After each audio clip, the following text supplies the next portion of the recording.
लोग रथ सजा रहे थे, जाने की तैयारी कर रहे थे। उसी समय उद्धव जी ने देखा ये क्या कर रहे होंगे, कहाँ की तैयारी हो रही है। तो दौड़े दौड़े गए भगवान श्री कृष्ण के पास, एकांत में हाथ जोड़कर प्रार्थना कर रहे, योगेश्वर आप देवादि देवों के भी अधीश्वर हैं, आपकी लीला के श्रवण से जीव पवित्र हो जाता है, आप सर्वशक्तिमान हैं, आप श्राप को मिटा सकते हैं, और आप ऐसा नहीं करेंगे। आप ब्राह्मणों के श्राप को मिटा सकते हैं, पर मैं जानता हूं आप ऐसा नहीं करेंगे, मैं समझ गया हूं। अब आप यदुवंश का संहार करके इस लोक का परित्याग करो।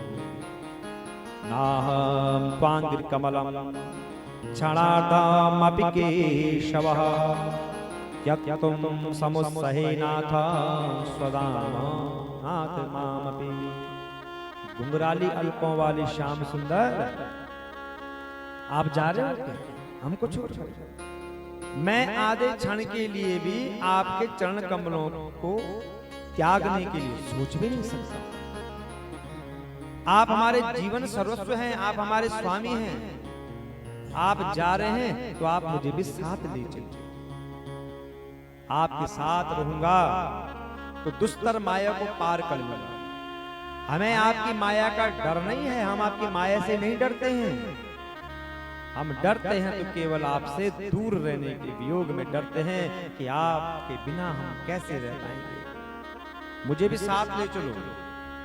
भगवान श्री कृष्ण उद्धव जी की बात को सुन करके कहते हैं, उद्धव महाभाग्यवान उद्धव, सुनो, तुमने मुझसे जो कुछ कहा वो बिल्कुल सत्य है। आज के ठीक 7वें दिन समुद्र द्वारिका को डुबो देगा, और उद्धव अकेले आना पड़ता है, अकेले ही जाना पड़ता है, कोई साथ में नहीं जाता। समुद्र द्वारिका को डुबो देगी। उद्धव जिस क्षण मैं इस मर्त्य लोक का परित्याग कर दूंगा, उसी समय पृथ्वी में मेरे जाते ही कलयुग का बोलबाला हो जाएगा। जैसे ही मैं यहाँ से जाऊंगा, कलयुग मेरे बाद यहाँ आ जाएगा। और तुमने क्या करना है, मेरे न रहने पर तुम भी मत रहना यहाँ, क्योंकि कलयुग में लोगों की रुचि धर्म में नहीं होगी। उद्धव क्यों रो रहे हो तुम, क्यों दुखी हो रहे हो तुम? तुम्हें समस्त आसक्तियों का परित्याग करके समदर्शी होना चाहिए।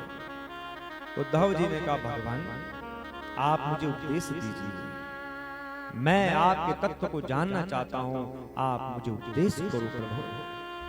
भगवान श्री कृष्ण कहते हैं, उद्धव संसार में जो मनुष्य बार बार यही विचार करता है ये झूठा संसार है, ये क्षणिक संसार है, ये शरीर कुछ नहीं है, ये केवल आना जाना, माँ के गर्भ में आए, जन्म लिया और फिर जो है कि यहाँ से चले गए।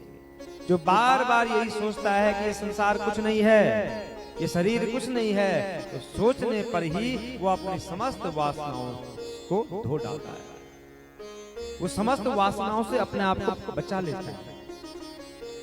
उद्धव समस्त प्राणियों का और विशेष करके मनुष्य का आत्मा ही उपदेशक गुरु है। आत्मा सबसे बड़ी गुरु है। ये मनुष्य के हित और अहित का निर्णय करने में पूर्ण समर्थ है। उद्धव सुनो, हमारे जो पूर्वज थे यदु ने एक दिन परम भाग्यवान दत्तात्रेय जी से कहा कि आप इतने प्रसन्न कैसे रहते हैं? मैं देखता हूं कि आप हर समय आनंद में ही रहते हैं, आप हंसते ही रहते हैं, आप प्रसन्न रहते हैं, ये कौन सा राज है? मुझे भी बताओ ना, ये आपको प्रसन्न रहने का अनुभव कैसे प्राप्त हुआ? तो ब्रह्मवेता दत्तात्रेय जी ने कहा, राजन सुनो, मैंने अपनी बुद्धि से बहुत से गुरुओं का आश्रय लिया है, उनसे मैंने शिक्षा ग्रहण की है। मैं इस जगत में मुक्त भाव से स्वच्छंद विचरण करता हूँ। मैंने 24 गुरु बनाए हैं।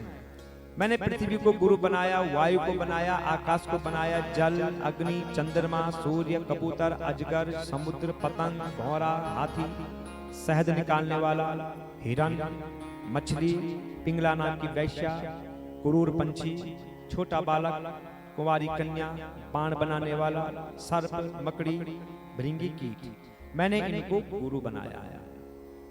ये 24 गुरुओं का मैंने आश्रय लिया है और इन्हीं के आचरण से इस लोक में मैंने अपने लिए शिक्षा ग्रहण करी।